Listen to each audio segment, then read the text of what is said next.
বিসমিল্লাহির রহমানির রহিম। আসসালামু আলাইকুম ওয়া রাহমাতুল্লাহ। আজকের এই ভিডিওতে আমরা জানবো হযরত আলী রাদিয়াল্লাহু তাআলা আনহু এবং শ্রী কৃষ্ণজির সম্পর্কে।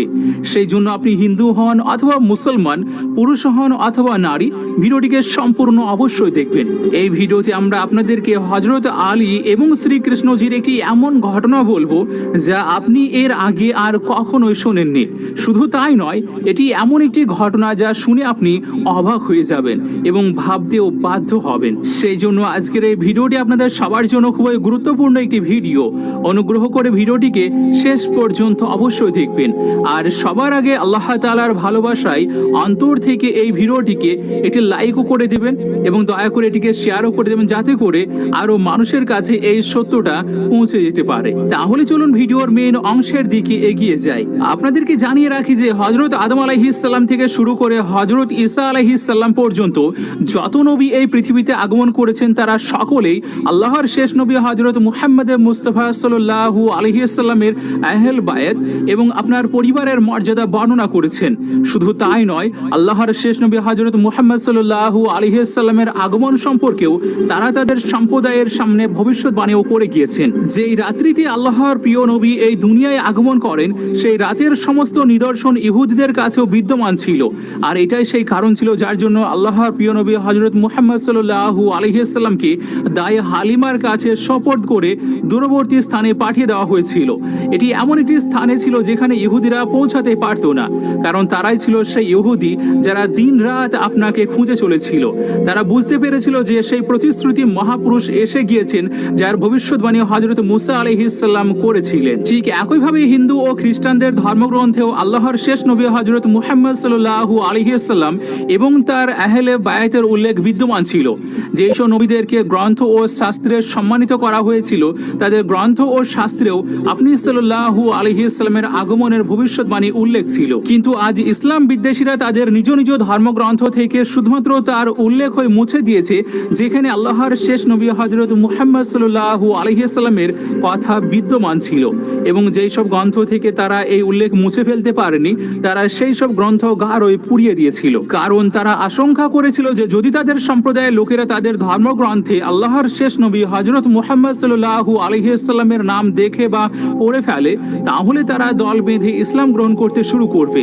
ফলে পৃথিবী থেকে ইসলাম ছাড়া অন্যান্য ধর্ম ও বিশ্বাস সম্পূর্ণভাবে বিলুপ্ত হয়ে যাবে। আপনাদেরকে জানিয়ে রাখি যে বর্তমান পৃথিবীতে যত ধর্ম রয়েছে তাদের মধ্যে সবচেয়ে প্রাচীন ধর্ম হলো হিন্দু ধর্ম। আর আপনি এটি জেনে অবাক হবেন যে একটি যুদ্ধের সময় হিন্দুদের ভগবান শ্রীকৃষ্ণ তার ঈশ্বরের কাছে প্রার্থনা করেছিলেন, অর্থাৎ তিনি দোয়া চেয়েছিলেন, এবং সেই দোয়ার সময় তিনি একটি নির্দিষ্ট স্থানের কাছে 3 বার সাহায্যের জন্য আবেদনও করেছিলেন। এখন আপনি কি জানেন সেই স্থান কোনটি যাকে শ্রীকৃষ্ণজি যুদ্ধের সময় সাহায্যের জন্য আহ্বান করেছিলেন? আপনাদেরকে জানিয়ে রাখি যে শ্রীকৃষ্ণজি যুদ্ধের সময় যে স্থানকে আহ্বান করেছিলেন তার সম্পর্কে তিনি বলেছিলেন যে এটি পৃথিবীর সবচেয়ে বড় মন্দিরে অবস্থিত এবং সেখানে একটি কালো পাথরের কাছাকাছি এক অলৌকিক ঘটনা প্রকাশ পাবে। এখন আপনি কি জানেন পৃথিবীর সবচেয়ে বড় মন্দির এবং সেই কালো পাথর আসলে কোথায় অবস্থিত আছে? আর শ্রীকৃষ্ণজি যে ব্যক্তির নাম ও ওয়াসিলা দিয়ে তার প্রার্থনা উপস্থাপন করেছিলেন, শেষ পর্যন্ত সেই মহান ব্যক্তিত্ব কে ছিলেন? যখন শ্রীকৃষ্ণজি তার এই দোয়া সম্পূর্ণ করেছিলেন, তখন দোয়ার শেষে তিনি 3 বার একটি নির্দিষ্ট স্থানকে আহ্বান করেছিলেন। এখন আপনার জন্য জানা গুরুত্বপূর্ণ যে সেই স্থানটি কোনটি যাকে শ্রীকৃষ্ণজি যুদ্ধের সময় সাহায্যের জন্য ডেকেছিলেন, অর্থাৎ শ্রীকৃষ্ণজি কাকে তার সহায়তা করার জন্য আহ্বান করেছিলেন। আজ আমরা এই সমস্ত রহস্য থেকে পর্দা ওঠাবো, তাই আপনি ভিডিওটিকে একটুও স্কিপ করবেন না, সম্পূর্ণ মনোযোগ দিয়ে দেখবেন। আজ থেকে হাজারো বছর আগে হিব্রু ভাষায় যে গ্রন্থগুলো লেখা হয়েছিল সেগুলোর মধ্যে এলিয়া বা এলি এমন এক মহামানবের সঙ্গে যুক্ত ছিল যিনি শেষ যুগে প্রকাশ পাবেন। আর এই কারণেই প্রাচীন যুগের বাইবেলে বারবার এলিয়া বা এলির শব্দগুলো পাওয়া যায়। এছাড়াও খ্রিস্টানদের মতে এই শব্দটি বিশেষভাবে মর্যাদাপূর্ণ এবং এটি শুধুমাত্র ঈশ্বরের জন্যই নয়, বরং এমন একজন মহান ব্যক্তির জন্য ব্যবহৃত হয়েছে যিনি শেষ যুগে আবির্ভূত হবেন। তো এর সত্যতাকে আরো সুন্দরভাবে জানার জন্য এখন আমরা পাণ্ডব ও কৌরবদের সেই মহাগ্রন্থে বর্ণিত ঐতিহাসিক যুদ্ধের দিকে যাব, যাকে মহাভারত বলা হয়। এই যুদ্ধের ময়দানে যখন শ্রীকৃষ্ণজি উপস্থিত হলেন, তখন তিনি চারিপাশে দৃষ্টি বুলিয়ে দেখলেন যে সত্যের অনুসারীরা হাতে গোনা কয়েকজন মাত্র রয়েছে, অথচ মিথ্যা ও অসত্যের অনুসারীদের বিশাল বাহিনী যুদ্ধের ময়দানে ভরিয়ে তুলেছে। অসংখ্য সৈন্য, বিশাল রথ, অস্ত্রশস্ত্রের ঝনঝনানি ও যুদ্ধের পর্ব প্রস্তুতির শব্দে পুরো ক্ষেত্র যেন প্রকম্পিত হয়ে উঠেছে। এই দৃশ্য দেখে শ্রীকৃষ্ণজি গভীরভাবে চিন্তিত হয়ে পড়লেন। তিনি অনুভব করলেন যে সত্যের পথ বেছে নেওয়া মানুষের সংখ্যা বড় কম থাকে, অথচ মিথ্যার দলে জনতার ভিড় লেগেই থাকে। তিনি একা একা চিন্তায় মগ্ন হয়ে একটি শান্ত জায়গায় গিয়ে বসলেন। যুদ্ধের আগের মুহূর্তগুলো তার হৃদয়কে ভারাক্রান্ত করে তুলেছিল। তিনি ভাবতে লাগলেন, এই যুদ্ধ কেবল অস্ত্রের লড়াই নয়, বরং এটি ধর্ম ও অধর্মের চূড়ান্ত সংঘাত, যেখানে সত্যের বিজয় চূড়ান্ত হলেও সেই পথটা হবে রক্তস্নাত কণ্টকাকীর্ণ। এই ভাবনায় নিমগ্ন হয়ে তিনি ভাবতে লাগলেন কিভাবে সত্য ও ন্যায়ের এই লড়াইকে সফলতার সঙ্গে এগিয়ে নেওয়া যায়। এরপর শ্রীকৃষ্ণজি তার মালিক পরমেশ্বর প্রকৃত সত্তার সামনে সিজদায় লুটিয়ে পড়লেন এবং অত্যন্ত বেদনা বিধুর অবস্থায় প্রার্থনা করতে লাগলেন। অর্থাৎ তিনি গভীর একাগ্রতায় হাত তুলে দোয়া করতে লাগলেন। সেই সময় শ্রীকৃষ্ণজি তার প্রার্থনায় যে শব্দসমূহ উচ্চারণ করেছিলেন তা ছিল অত্যন্ত গভীর এবং তাৎপর্যপূর্ণ। তিনি বললেন, হে পরমেশ্বর, হে সংসারের একমাত্র প্রভু, আমি তোমার সেই গোপন ও পবিত্র সত্তার কসম খাই যে আকাশ ও পৃথিবীর সৃষ্টির মূল কারণ। আমি তোমার সেই প্রিয়তমের শপথ করি যে তোমার প্রিয়তমেরও প্রিয়তম। আমি তোমার সেই প্রিয়জনের ওয়াসিলা চাই যে সর্বশ্রেষ্ঠ এবং যিনি পৃথিবীর সর্ববৃহৎ মন্দিরের এক কালো পাথরের নিকট তার অলৌকিক শক্তি প্রকাশ করবেন। হে পরমেশ্বর, তুমি আমার এই বিনীত প্রার্থনা গ্রহণ করো আর এই মিথ্যাচারীদের ধ্বংস করে সত্যকে বিজয় দান করো। হে ঈশ্বর, হে প্রভু, হে সর্বশক্তিমান। এই দোয়া করার সময় শ্রীকৃষ্ণজির হৃদয় কান্নায় ভেঙে পড়েছিল। তার কণ্ঠ কম্পিত হয়ে উঠেছিল এবং আকাশ যেন তার আহ্বানে প্রতিধ্বনিত হচ্ছিল। তো এখানে যদি আপনারা এই বাক্যগুলোর দিকে মনোযোগ দেন গভীরভাবে, তবে দেখতে পাবেন যে শ্রীকৃষ্ণজি কারোর ওসিলা, সুপারিশ বা কারোর শপথ দিয়ে তার প্রভুর কাছে সাহায্য চেয়েছেন। এই কথাগুলোর মধ্যে তিনি তার প্রভুকে তার প্রিয়তমের শপথ দিয়েছেন এবং শেষে তার নাম উচ্চারণও করেছেন। শুধু তাই নয়, তিনি সেই ব্যক্তির আগমনের ভবিষ্যৎবাণীও করেছেন এবং তার আগমনের নিদর্শন সমূহ তুলে ধরেছেন। এখানে শ্রীকৃষ্ণজি বলেছেন তিনি আসবেন পৃথিবীর সর্ববৃহৎ মন্দিরে, অর্থাৎ পৃথিবীর সবচেয়ে পবিত্র ও সম্মানিত স্থান কাবা শরীফে। তিনি সেখানে এক কালো পাথরের নিকট অলৌকিক শক্তি প্রদর্শন করবেন। এবার পৃথিবীর সমস্ত মুসলমান ভালো করে জানেন যে সেই পবিত্র ব্যক্তি আর কেউ নন, বরং তিনি হলেন হযরত আলী রাদিয়াল্লাহু তাআলা আনহু। কারণ হযরত আলী রাদিয়াল্লাহু তাআলা আনহু কাবা শরীফের দেওয়াল ভেঙে প্রবেশ করেছিলেন এবং সেই দেওয়াল ভাঙার চিহ্ন আজও সেখানে বিদ্যমান আছে। এখন ইলা শব্দের ব্যাপারে যদি বলা হয়, তাহলে প্রাচীন ভাষাগুলোর মধ্যে সংস্কৃত সবচেয়ে প্রাচীন ভাষা হিসাবে বিবেচিত করা হয়।